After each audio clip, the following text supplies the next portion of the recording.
News.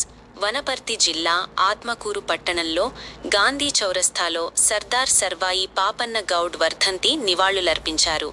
ఈ సందర్భంగా జూరాల తిరుపతయ్య గౌడ్ సంఘం అధ్యక్షుడు మాట్లాడుతూ, పాపన్న గౌడ్ వర్ధంతి ప్రతి సంవత్సరం ఏప్రిల్ 2న జరుగుతుందని, ఆయన 1650లో జన్మించి 1710లో వీరమరణం పొందారని, పాపన్న గౌడ్ చరిత్ర వరంగల్ జిల్లా ఖిలాషాపూర్లో గౌడ కులంలో జన్మించిన పాపన్న మొగలాయి నిజాం పాలకుల అణిచివేతలకు వ్యతిరేకంగా బహుజన వర్గాలను ఏకం చేసి గెరిల్లా పోరాటం చేశారన్నారు.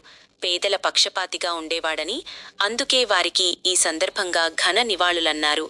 ఈ కార్యక్రమంలో ఎం వెంకటేష్ గౌడ్ ప్రధాన కార్యదర్శి, అక్కల నరసింహులు గౌడ్ కోశాధికారి, వి అనిల్ గౌడ్, అలివేందర్ గౌడ్, కృష్ణయ్య గౌడ్, బాలరాజ్ గౌడ్, నరసింహులు గౌడ్, మహేష్ గౌడ్, రమేష్ గౌడ్, వామన్ గౌడ్, నిరంజన్ గౌడ్ తదితర గౌడ కులస్తులు పాల్గొన్నారు.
ఈరోజు బహుజనవర్తి తెలంగాణ తొలి ఉద్యమకారులు సర్దార్ సర్వాయి పాపన్న గారి వర్ధంతి సందర్భంగా ఈరోజు మా ఉమ్మడి మండల గౌరవ సంఘం తరఫున ఆయన వర్ధంతి సమగ్ర నివాళులు సమర్పించడం జరిగింది.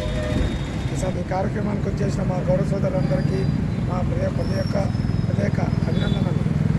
సర్వాయి పాపన్న తెలంగాణ